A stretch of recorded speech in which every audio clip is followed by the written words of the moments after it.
સૌને મારા જય શ્રી કૃષ્ણ।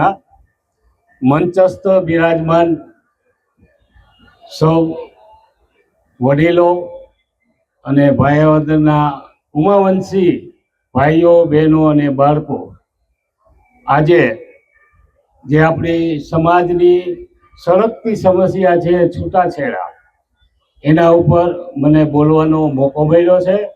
મને 30 મિનિટનો ટાઈમ મળ્યો છે, તો આપણે આ બાબતે શરૂઆત કરીએ। તો હવે કેટલાને ખબર છે કે લગ્ન પ્રથાની શરૂઆત કેને કરી? ખબર હોય તો હાથ ઊંચો કરો। નહીં, હજારો વર્ષ પહેલા કેતુ ઋષિ થઈ ગયા ત્યારે આપણે બધાની જીવનશૈલી એવી હતી કે કોઈનું માનતા નહીં, હવ રીતે કરે, જંગલી અવસ્થામાં જીવતા હતા।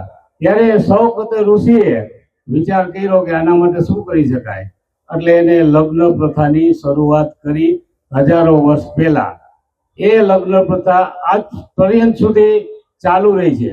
દરેક જ્ઞાતિની અલગ અલગ થોડા ઘણા ફેરફારો હોય, પણ લગ્ન પ્રથા જીવિત છે। હવે આ લગ્ન પ્રથામાં છૂટાછેડા એક વજ્રઘાત કરવાનો પ્રયત્ન કરી રહ્યા છે। છૂટાછેડા બહુ વધી રહ્યા છે। તો કેતુ ઋષિએ 1000 વર્ષ પહેલા જે 7 નિયમો બનાવ્યા હતા, એને આપણે સપ્તપદી કહીએ છીએ। આપણા લગ્ન થાય ને ગોર બાપા આપણે સપ્તપદી જે બોલે છે, એ સપ્તપદી આ છે: હું આપના સુખમાં સુખીને દુઃખમાં દુઃખી રહીશ। આ કન્યા વચન આપે છે। હું આપના આખા પરિવારની સેવા કરીશ। દેવ સમાજ હોય, હું આપનો દેવ સમાન ગણીશ। તમારી તમામ આજ્ઞાનું પાલન કરીશ। આપની સાથે પીડા કરીશ।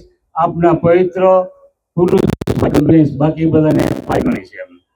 હું તમને ક્યારેય છેતરીશ નહીં। તમારી પ્રતિષ્ઠા એવું વધે એવું કાર્ય કરતી રહીશ। ધર્મ, અર્થ, કામ વગેરે સગળા કામોમાં હું તમને મદદ કરતી રહીશ। આ સપ્તપદી કન્યા બોલે છે। હવે આ જે સપ્તપદીનું જ્યારે ઉલ્લંઘન થાય, કન્યા જ્યારે આની લિમિટથી બહાર જાય, ત્યારે ઘરમાં કજિયા, છેવટે ઘણી વખત છૂટાછેડાનો સમય આવે છે।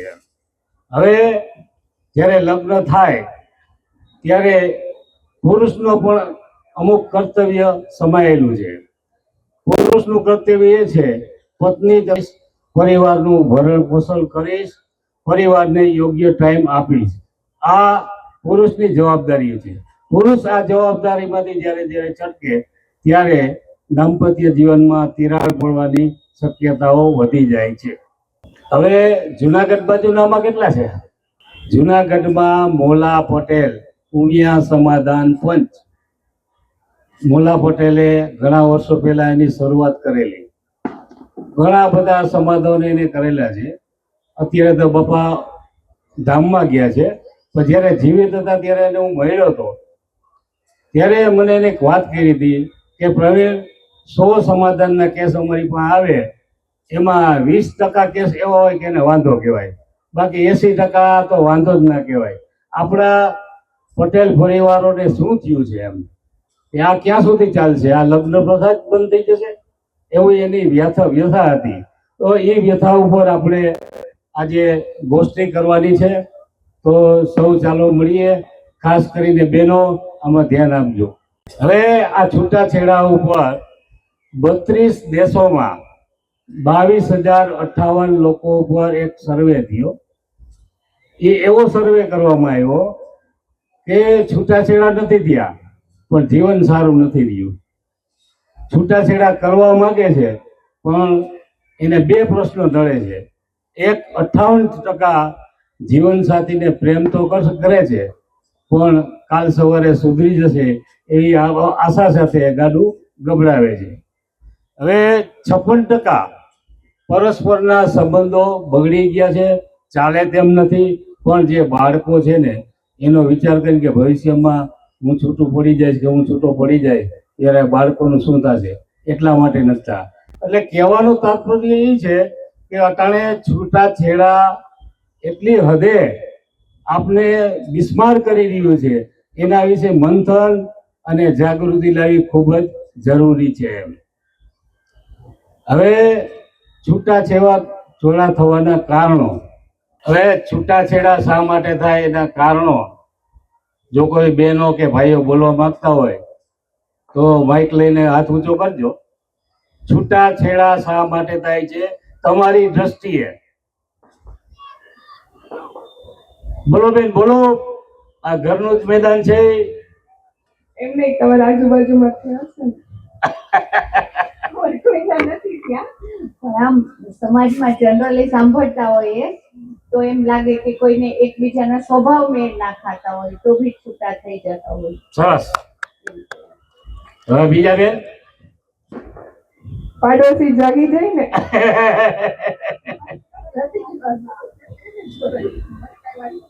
બે વાક્ય. એમ વિચારો તો કે મારા હસબન્ડ સાથે કઈ થાય બાંધવાનું તો હું શું કરું? એમાંથી હું કઈ ના કરું.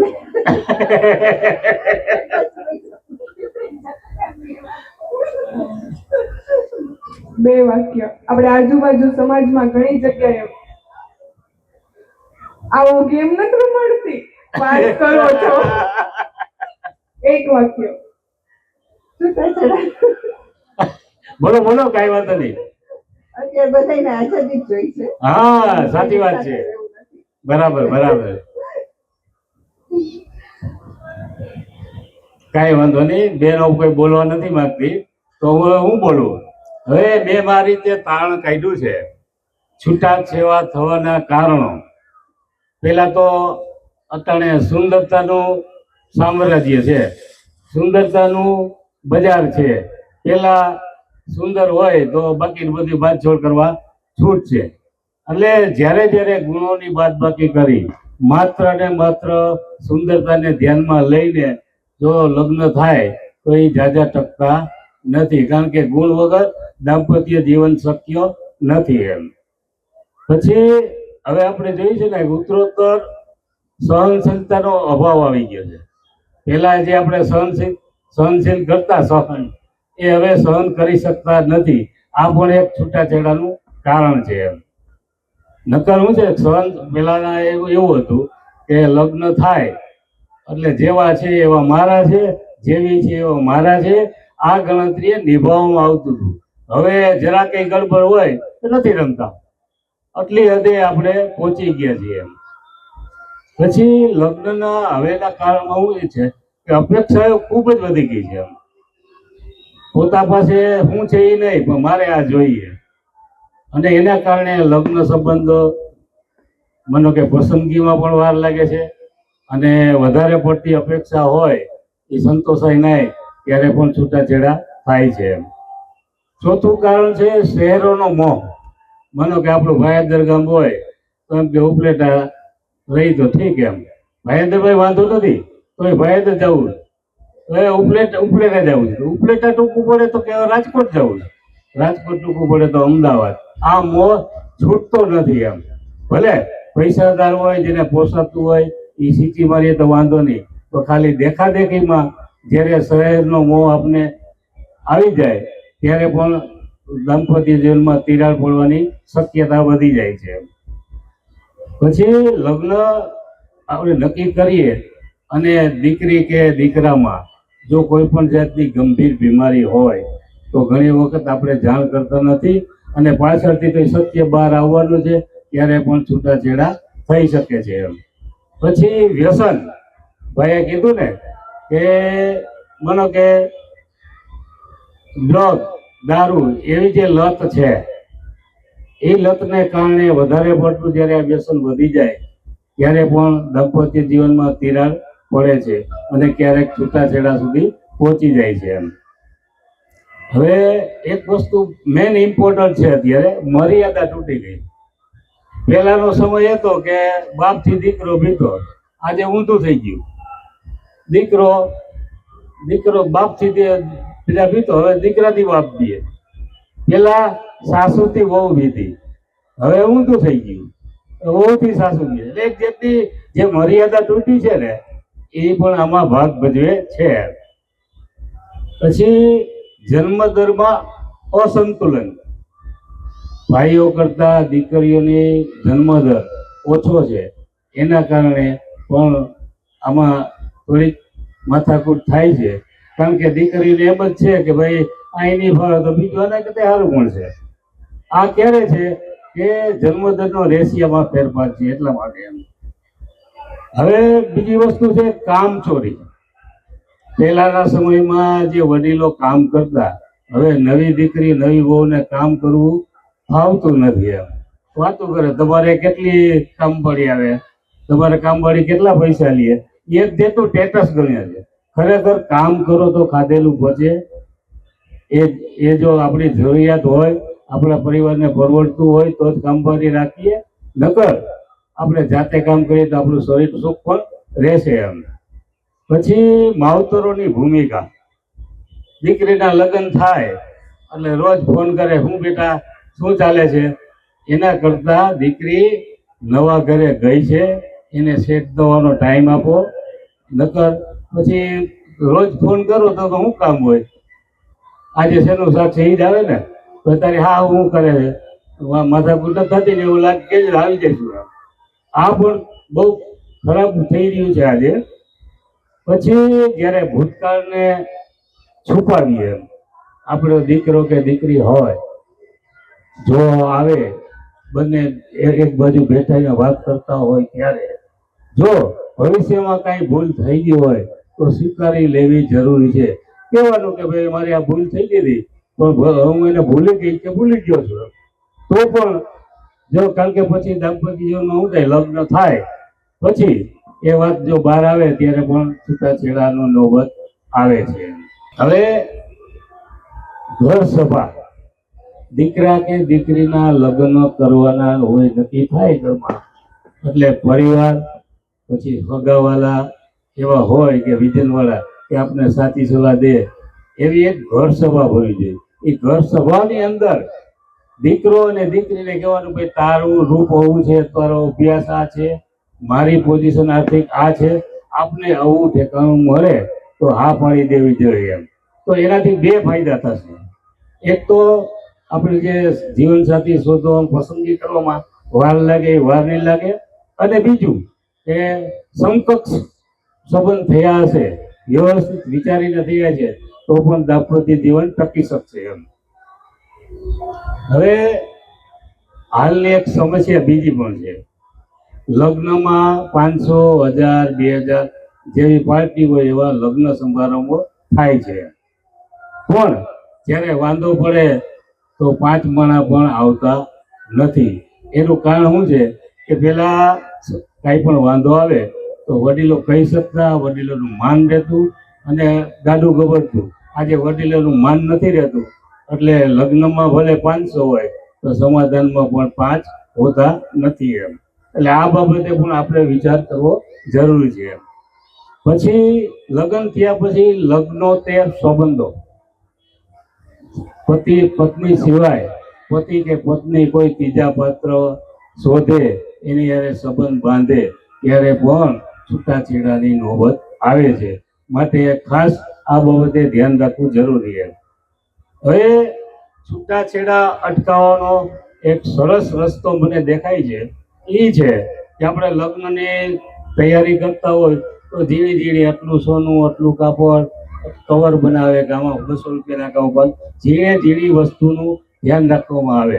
પણ જ્યારે પણ લગ્ન થતા હોય ત્યારે નોટરી વાળાને બોલાવી બંને પક્ષોને ભેગા કરી એમાં લખાણ લખવાનું કે અમારું દાંપત્ય જીવન ચાલશે તો વાંધો નહીં, પણ નહીં આવે અને છૂટા પડવાનો સમય આવશે ત્યારે અમે બેમાંથી કોઈ પણ વેલ લેશું નહીં.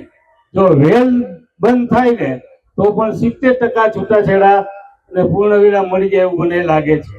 પછી લગ્નમાં વધારે પડતો ગંજાવર ખર્ચ. પોસાય તો વાંધો નહીં, પણ દેખાદેખીમાં જ્યારે વધારે પડતો ખર્ચ કરવામાં આવે પછી દાંપત્ય જીવનમાં એના વ્યાજ એમાં પહોંચી વળાતું નથી, પરિણામે ઘરમાં પણ ટાઈમ અપાતો નથી. એના ફલસ્વરૂપ ઘણી વખત ઘરમાં પણ કજિયા ચાલુ થાય છે. માટે એ પણ વિચારવાનું કે આપણી જેવી શક્તિ એવી ભક્તિ કરી અને લગ્ન વિધિ કરવી જોઈએ. હવે બીજું એક ખાસ નારી શક્તિનો વિકાસ થયો છે. અત્યારે છોકરીઓ ભણવા લાગી છે અને નોકરી કરવા લાગી છે, ખંભે ખંભા મિલાવીને કામ કરી રહી છે. આવા સંજોગોમાં જો આપણે પેલા જેવું પકડી રાખીએ તો બાઈને હું ખબર પડે, તારે કઈ બોલવાનું નહીં, એ ખોટું છે. એને પણ જગ્યા આપી, એને પણ સમજીએ અને સહકારથી દાંપત્ય જીવન ચલાવતા શીખીએ તો હું માનું તો છૂટાછેડાની નોબત નહીં આવે. પછી અર્થપ્રધાન માનસિકતા. લગ્નની તૈયારી થાય, સામેવાળા પૈસાવાળા હોય, દીકરી આપણી રૂપાળી હોય અને સામેથી મગ હોય તો કે કાંઈ વાંધો નહીં. પણ આવા જે સંબંધો થાય એ તો ઘણા જોયા છે. પૈસાવાળાને ત્યાં પછી છોકરી જાય, પછી અમુક બાબતોમાં વાંધો આવે ત્યારે પેલું આર્થિકનું ધૂણે ને કે તારા બાપા તો શું છે, આમ કરતા કરતા ઘણી વખત આવું બનતું હોય છે, છૂટાછેડા તરફ જવું પડતું હોય છે. હવે સ્વભાવની ભિન્નતા. સ્ત્રી અને પુરુષની રચના, તેનો સ્વભાવ બંનેનો અલગ છે. સ્ત્રીઓમાં કોમળતા, કરુણા, દયા અને પ્રેમ સમાયેલી છે, તો પુરુષોમાં મજબૂત મનોબળ, તર્કશક્તિ અને શારીરિક શક્તિ. આ બંનેના સ્વભાવ ભલે અલગ હોય પણ કુદરતે બંનેને એકબીજા સાથે રહેવા જ સર્જન કર્યું છે. તેથી જતું કરતા શીખી જઈએ અને સારી રીતે તાલમેલથી જીવીએ, કારણ કે બેનો અલગ સ્વભાવ છે, અલગ અલગ બંધારણ છે, છતાંય બાંધછોડ કરવાથી સારું જીવન જીવી શકાય છે. હવે દાંપત્યમાં બે માણસ વચ્ચે ઝઘડો થાય, ઘણા દાખલા એવા હોય, ઝઘડો થયા પછી રાતે ઝઘડો થયો, બે હવને તો હુઈ જાય, સવાર પડી જાય, પાછું એ નહીં થાય.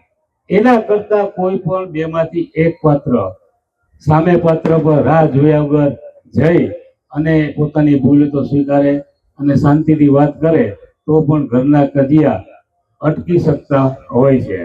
હવે નો રિપ્લેસમેન્ટ બટ રિપેરિંગ. અત્યારે નો માનો કે હાલમાં યુઝ એન્ડ થ્રોનો જમાનો છે.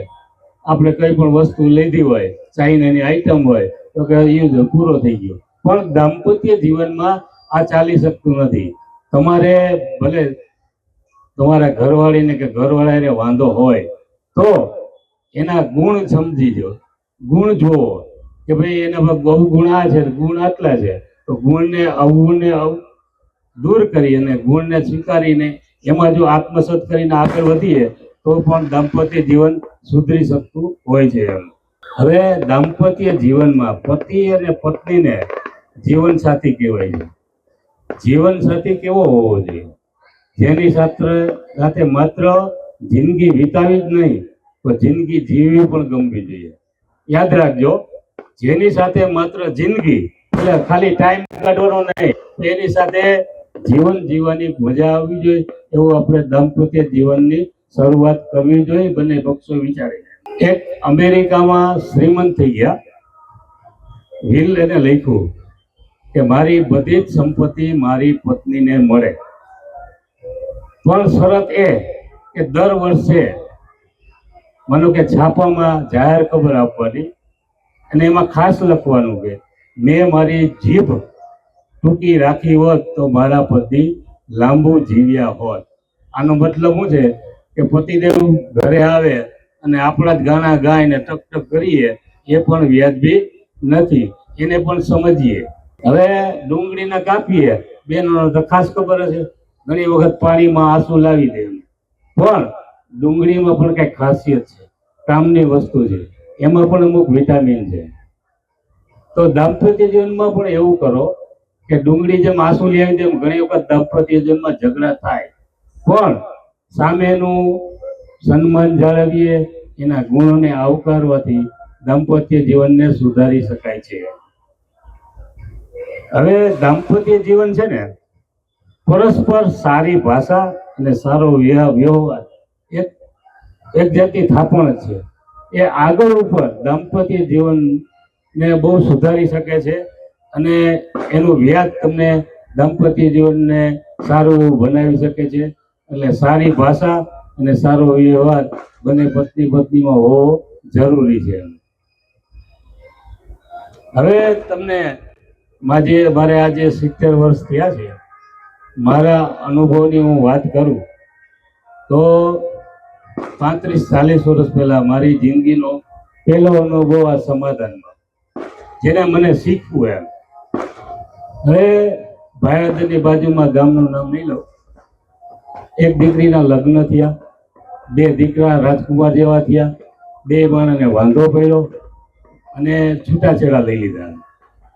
બન્યું એવું કે દીકરી ભાયાદર આવી ગઈ, છોકરા પેલા રાખ્યા હતા, તો દીકરા મમ્મી મમ્મી કરીને ખાઈ ગયા પીને, આખું ગામ, નાનું એવું ગામ હતું, બધે વિચારે કે આનું થાય છોકરા તો મરી જાય. હવે સરપંચને ખબર, એટલે એ સરપંચ કે ભાઈ આ શું છે? તો કે છોકરા એને મમ્મી છૂટાછેડા થઈ ગયા, ખાતાય નથી પીતાય નથી એમ. તો કે આનું શું કરી શકાય? કે તમે સરપંચ છે, તમે જ કહો. એટલે છોકરાએ કીધું તમારે 2 માણસમાં વાંધો શું હતો? વાક કેનો હતો? છોકરાએ કીધું કે હવે મને સમજાય છે, મારો જ વાક હતો એમ. તો કે હું સમાધાન માટે જાઉં, તો કે સમાધાન શક્ય નથી, અમારા છૂટાછેડાને આગળ થઈ ગયા છે. તો કે ટ્રાય કરવું પણ તારે સુધરી જવું પડશે. હું સરપંચ છું, એ દીકરીનો મા બાપ જ હું બની જઈશ અને હું જવાબદારી લઈશ, અને જે તું મોકલે તો તારે સુધરી જવું પડશે એમ. અને એ સરપંચ મારી પાસે આવ્યો ભાયાદર. મારે ત્યારે દવાની દુકાન હતી, 9:30-10 વાગે હું દુકાન બંધ કરતો ત્યારે આવ્યા કે પ્રવીણભાઈ, તમારું પ્રવીણભાઈ નામ? તો હા બોલો ને. તો કે ફલાણા ભાઈ તમારા અહીંયા તમારા ગ્રાહક છે અને તમારે સારો સંબંધ છે? મેં કીધું હા. તો એની દીકરી, એની દીકરીના અઠવાડિયા પહેલા કહેતા હતા છૂટાછેડા થઈ ગયા. તો પછી એ વિશે જ વાત કરી. એટલે મેં કીધું હાલો દુકાનમાં બેસી. તો કે ના, અમે 3-4 જણા આવ્યા છે ગાડી લઈને, તમે ગાડીમાં આપણે બેન ચર્ચા, અહીંયા દુકાન ખોલશો તો કોક આવશે ને આપણે અવરોધ થશે એમ. એટલે અમે ચર્ચા કરી. મેં કીધું બોલો, હું શું કામ કરી શકું એમ, કારણ કે ઉંમર તો ત્યારે નાની હોય. તો કે તમારે સરપંચે કીધું ખાલી ત્યાં સમાચાર પુગાડવાના કે છોકરા હવે રહેતા નથી ને કદાચ મૃત્યુ પણ પામે એમ, ખાલી એટલું કહેજો અને પછી જરૂર લાગે તો મને બોલાવજો. તો હું એ ભાઈના ઘરે ગયો, 11-11:30 જેવો ટાઈમ હતો. ડેલી ખખડાવી, બધાને એમ કે કેમ અત્યારે આવ્યા? પછી મેં કીધું એવું કાંઈ છે નહીં, પણ તમારે જે પેલા બાઈ સાસરે હતી ત્યાંથી સરપંચ સાહેબ આવ્યા છે અને મને એવી વાત કરી છે. તો દીકરી પણ જાગી ગઈ હતી, ખખડાવ્યું એટલે દીકરી ઊભી હતી આમે. એટલે મેં કીધું છોકરાની પોઝિશન આ છે, છોકરા ખાતાય નથી, છાનાય નથી રહેતા ને રોયા જ કરે છે. તો ઓલી દીકરી બાઈ હતી ને જે પાછી આવી હતી, એ એટલું બધું રડી 15-20 મિનિટ સુધી માનછાની રહી ગઈ. કીધું કેમ બેટા આટલી બધું રડે છે એમ? તો કે આ મારા મા બાપાએ બેટાને પૂછો. મેં કીધું હતું કે દીકરા વગર હું રહી શકીશ નહીં અને દીકરા મારા વગર રહી શકશે નહીં. તો મારા મા બાપે એવું કીધું કે તારે જો બીજે લગ્ન કરવા છે, દીકરા હશે તો તને નડશે, સારું ઠેકાણું નહીં મળે.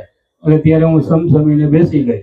પણ આજે તમે વાત કરી એટલે મને દુઃખ થયું અને એનાથી મારાથી રડાઈ ગયું. આ વાત દીકરી ભાઈએ કરી એટલે એના પપ્પાને એમ થયું ભૂલ તો આપણે કરી છે, કાચું કપાનું છે. મને કે પ્રવીણે શું કરવું? મેં કીધું એ લોકોએ મને કીધું છે કે સમાધાન જેવું લાગે, વાત સગરે તો મને બોલાવજો એમ. તો કે બોલાય. એટલે સરપંચ સાહેબને 3-4 જણા આવ્યા હતા, એને અમે બધી બેઠક કરી.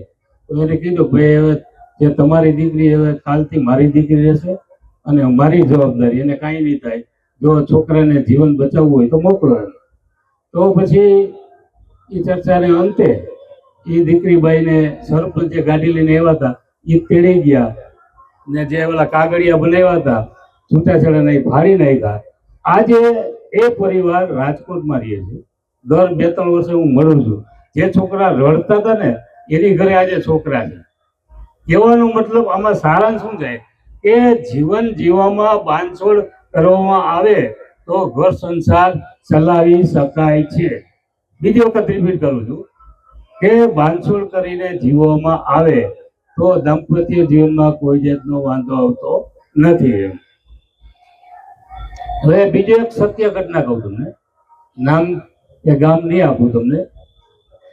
હવે ધોરાજી પાસેનું એક ગામ છે. આજથી 30 વર્ષ પહેલા એ દીકરીબાઈના લગ્ન થયા રાજકોટ ઉદ્યોગપતિમાં. તો ઘર સંસાર દીકરીબાઈનો વાક હતો, ઘર સંસાર ન ચાલ્યું. એ ટાઈમની અંદર આજથી 30 વર્ષ પહેલા જોજો 25 લાખની વેલ લીધી એમ. ત્યારે સિસ્કારો બોલી ગયો હતો કે આટલી બધી વેલ હોય એમ.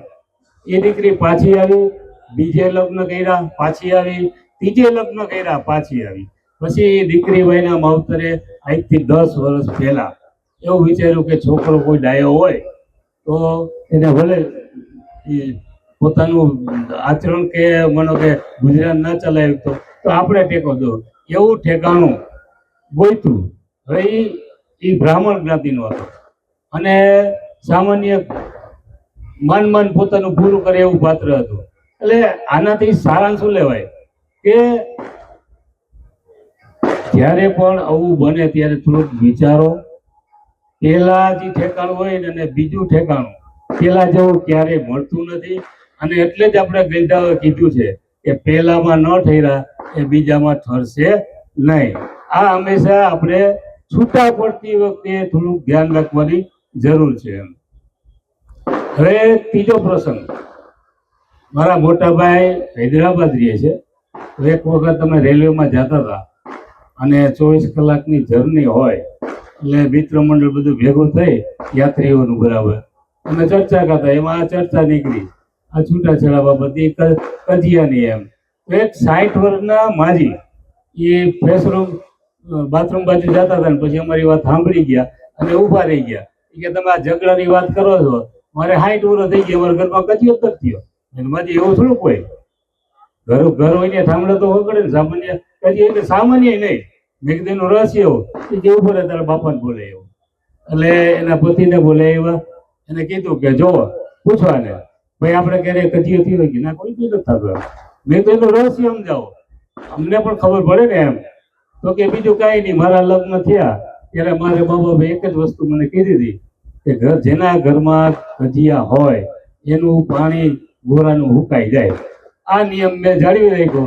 જ્યારે એ ગુસ્સામાં હોય ત્યારે હું કઈ ના બોલું, તમે સાચા છો, વાત પૂરી થઈ ગઈ. પછી 2-3 દી પછી એને ખબર પડે કે આમાં તો મારો વાક હતો. મને પૂછે એટલે મેં તને 3 દી પહેલા વાંધો તારામાં, એ તો મારો વાક હતો, તું કેમ બોલી લીધી? તો મારે કજિયો નતો કરવો, કજિયો થાય તો ગોરાનું પાણી સુકાઈ જાય એમ. એટલે આમાં 2 વસ્તુ છે, જો જતું કરવાનું આવે તો ટાઈમે એનું સમાધાન પણ શક્ય છે. માટે આ પણ વિચારવું જરૂરી છે. હવે છૂટાછેડાનું મેન કારણ શું, કોઈ કહેશો મને? કોઈ બોલવા તૈયાર છે? છૂટાછેડા થવાનું મેન કારણ સંસ્કારનો દુષ્કાળ છે. આજે સંસ્કાર વિલોપ થતા જાય છે. સંસ્કાર રહેશે ને તો કઈ વાંધો નહીં આવે એમ. તો સંસ્કાર કોણ આપે? મા બાપ આપી શકે, પણ અટાણે માધ્યમો એવા થઈ ગયા છે, દીકરા કે દીકરી ઘરમાં રહીએ એના કરતા અભ્યાસમાં એના મિત્ર મંડળમાં વધારે સમય હોય. એટલે મા બાપો જે કેર લેવાની હોય લઈ શકતા નથી. હવે ગુરુજનો હોય, સંતો મહત્વ હોય, એ તમે ઘડીક વાત કરે એનાથી કઈ થઈ શકતું નથી. તેથી મેં એવું વિચાર કર્યો છે, મને એવું લાગે છે કે આપણો દીકરો કે દીકરી હોય, દીકરીને મને કન્યા છાત્રાલયમાં, દીકરાને ગુરુકુળમાં મૂકો, ત્યાં તમારે બધી રાહત થઈ જશે.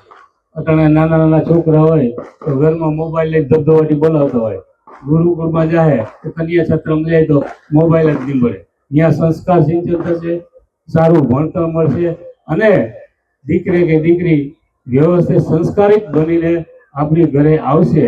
તો આ થોડોક પોઈન્ટ વિચારવો ઘટે એમ. ભગવાન કરે તમારા બધાયનું દાંપત્ય જીવન સુખમય રીતે વીતે, પણ જરૂર પડે તો મને યાદ કરજો. મને સમાધાનમાં ફાવટ આવી ગઈ છે. મારો 70-30 રેશિયો છે. 10 સમાધાનમાં 7 સમાધાનમાં મને સફળતા મળે છે. બરાબર છે.